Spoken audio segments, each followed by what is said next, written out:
হৈছে ডিসপাৰশন যেটো তোমালোকৰ এসএস ফাৰ্ষ্ট ইয়াৰৰ যিখন ষ্টেটিষ্টিক্সৰ পেপাৰৰ ইউনিট 4 আছে হলে এতিয়া চোৱা আমি এই টপিকটোৰ ভিতৰত আমি পঢ়িম কি প্ৰথমতে আমি পঢ়িম তোমালোকক হোৱাট ইজ ডিসপাৰশন এতিয়া এই ডিসপাৰশন বিষয়ে পঢ়িবলৈ যোৱাৰ আগতে কিন্তু তোমালোকে সেন্ট্ৰেল টেন্ডেন্সি মানে কি হেতু বিষয়ে অকমান জানি ল'ব লাগিব যেহেতু মই তোমালোকক সেন্ট্ৰেল টেন্ডেন্সি মানে কি কেনেকা সেন্ট্ৰেল টেন্ডেন্সি মাপ কি প্ৰকাৰৰ কি আছে হেতু বিষয়ে মই অলৰেডি তোমালোকক ক্লাছত বুজাই থোৱা আছে সেইকাৰণে মই তাৰ বিষয়ে বেছিকৈ তোমালোকক নুবুজাও কিন্তু তাৰ এটা তোমালোকক আকৌ এটা মই নতুন আভাস দিলোঁ হয়নে কিয় চোৱাচোন যদি আমি ডিসপাৰশন আৰু সেন্ট্ৰেল টেন্ডেন্সি মাজত এটা ৰিলেশ্যন আছে কাৰণ সেন্ট্ৰেল টেন্ডেন্সি যেটো বুজায় সেই যেটো সেন্ট্ৰেল টেন্ডেন্সি আমি যেটো নাপাওঁ সেইটো আমি ডিসপাৰশনৰ পৰা পাওঁ সেইকাৰণে হেতু জানিবৰ কাৰণে এটা মই সৰু উদাহৰণ লৈ পেলাই তোমালোকক ডিসপাৰশনটো বুজোৱাৰ আগতে কি কয় ডেফিনেশ্যনটো দিয়াৰ আগতে মই সেন্ট্ৰেল টেন্ডেন্সি এটা উদাহৰণ লৈ আহোঁ তোমালোকে অলৰেডি গমেই পোৱা যে ডিসপাৰশন টেন্ডেন্সি মানে কি বুজায় কাক বুজায় আৰু তাৰ মাপ কি আছে আমি গম পাওঁ ন সেন্ট্ৰেল টেন্ডেন্সি বুলি কোৱা আমি কি বুজিছিলো যেতিয়া কোনো তথ্যৰেখীৰ গাইগুটীয়া মানবিলাক কেন্দ্ৰীয় মানৰ কাষ চপাৰ যেটো প্ৰৱণতা তাকে আমি কি বুলি বুজিছিলো কেন্দ্ৰীয় প্ৰৱণতাৰ মাপ হয়নে বাৰু অৰ্থাৎ মেজাৰ্ছ অফ সেন্ট্ৰেল টেন্ডেন্সি সেই সেন্ট্ৰেল টেন্ডেন্সি আমি বেসিক্যালি 3 টাইপস অফ মাপ পাইছিলো এটা আছে কি আছিলে মিন আছিলে ৰাইট তাৰপিছত আছিলে মিডিয়ান আছিলে তাৰপিছত আছিলে কি আছিলে মোড আছিলে হয়নে বাৰু এতিয়া সো এই মিনৰ ভিতৰতে আমি আকৌ 3 টাইপস মিনক আকৌ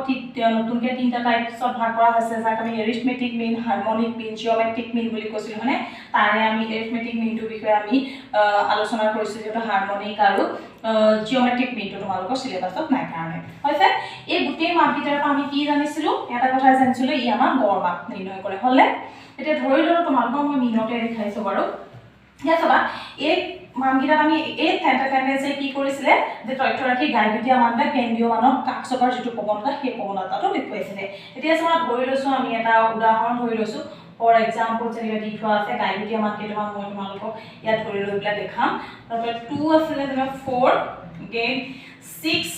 তাৰপিছত আছে যেনিবা 8 তাৰপিছত 10 হলে বাৰু ইয়াত আমি 5টা মান কেটা গাইগুটীয়া মান পালো 5টা গাইগুটীয়া মান ইয়াৰ পৰা যদি আমি গড় মান কেন্দ্ৰীয় প্ৰৱণতাৰ মান উলিয়াও ধৰা হক মিন উলিয়াইছো যেনিবা তেতিয়া আমি কি কৰিব লাগিব x বাৰ সমান্তৰালটো উলিয়াইছো যেনিবা আমি x বাৰ উলিয়ালে আমি কি বুলি ধৰি লৈছো সামেশন x ডিভাইডেড বাই n আমি এনেকৈ পাইছিলো না বাৰু তোমালোকৰ সকে মনত পৰিছে হয়তোবা তেতিয়া ইয়াক আমি উলিয়াবলৈ যাওঁতে কেনেকৈ উলিয়াইছো 2 4 আমি জানো সমান্তৰালটো কেনেকৈ উলিয়াও যেতিয়া গাইগুটীয়া মানবিলাকৰ ৰাশি সমষ্টিক যেতিয়া ৰাশি সংখ্যাৰে ভাগ কৰো তেতিয়া আমি কি পাওঁ সমান্তৰালটো পাওঁ হয় না সেইটো আমি কৰি চাবা ওকে হলে এতিয়া ৰাশি সংখ্যা কেটা পাইছিলো 5 পাইছিলো এতিয়া আমি কিমান পাইছো যে গোটেই কিটা যোগ কৰি পেলাই পাম কিমান 10 20 আল্টিমেটলি 30 মানে 30 ডিভাইডেড বাই 5 সো আল্টিমেটলি কিমান হয় 6 5 30 6 পালো নে বাৰু অৰ্থাৎ আমি কেন্দ্ৰীয় মান বা গড় মান কিমান পালোগে আমি 6 পালো নে বাৰু এতিয়া চাবা এইটো আমাৰ কি বুলি কয় এই যেটো প্ৰসিডিউৰ মই কৰিলো এইটো কি বুলি কৈছো কেন্দ্ৰীয় প্ৰৱণতাৰ মান অৰ্থাৎ এইটো মেজাৰ্ছটো কেনেকুৱা না সেন্ট্ৰেল টেন্ডেন্সি হলে বাৰু এতিয়া চাবা এই মাপটো এইটো আমি গড় মাপ পালো নে কেন্দ্ৰীয় মান পালো এতিয়া বিক্ষেপণক আমি কি বহন চাবাচোন ইয়াত আমি এই মাপটো আমি ইন্ডিভিজুৱেল মাপৰ লগত আমি কি কৰো তুলনা কৰি চাওঁচোন দেখাছো চোৱা এই মাপটো আমি ইয়াতে আছে হয়নে কোৱাচোন এতিয়া চাবা এই মাপটোৱে বাকি ইন্ডিভিজুৱেল এই 6 টো এই 2 টোৰ পৰা যদি আমি চাওঁ 6 ৰ পৰা কেন্দ্ৰীয় মাপটো 6 টো কেন্দ্ৰীয় মাপ আছে হেতুৰ পৰা 2 টো যে ডিফাৰেন্স আছে দেখিছানে ই কেন্দ্ৰীয় মান বা গড় মানৰ পৰা ইন্ডিভিজুৱেল মাপটো আতৰি আছে নে বা হৈছে পাৰ্থক্য আছে নে বা ইয়াৰ পৰা আমাৰ ইয়াৰ মাজত পাৰ্থক্য আছে নে আৰু এটো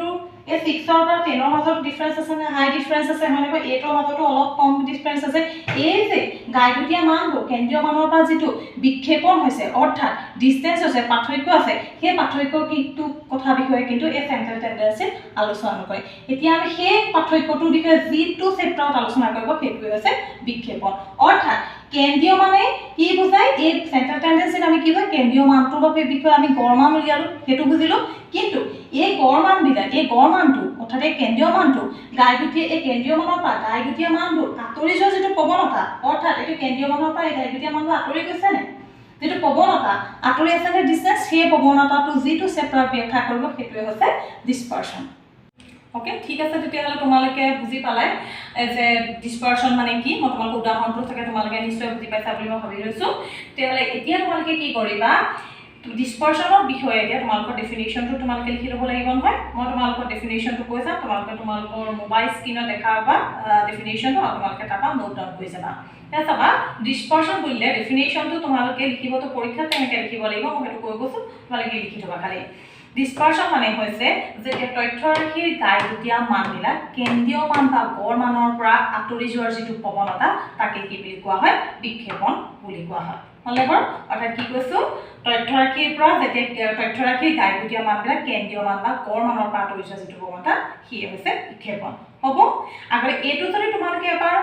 ভালকে মন কৰা তেতিয়াহ'লে দেখা পাবা যে ই চেণ্ট্ৰেল টেন্ডেন্সিৰ বিপৰীত হয় অৰ্থাৎ চেণ্ট্ৰেল টেন্ডেন্সিত আমি কেনেকৈ কি পাইছিলোঁ তথ্যৰাশিৰ গাইগুটীয়া মানবিলাক কেন্দ্ৰীয় মান বা গড় মানৰ কাষ চপাৰ যিটো প্ৰৱণতা আছিলে সেইটো কেন্দ্ৰীয় প্ৰৱণতাৰ মান আৰু ইয়াত কি হৈছে যেতিয়া তথ্যৰাশিৰ গাইগুটীয়া মানবিলাক কেন্দ্ৰীয় মান বা গড় মানৰ পৰা আঁতৰি যোৱাৰ যিটো প্ৰৱণতা হৈছে তাকে কি বুলি কোৱা হয় বিক্ষেপণৰ মান সেইকাৰণে তোমালোকে যেতিয়া চেপ্টাৰটো পঢ়িবা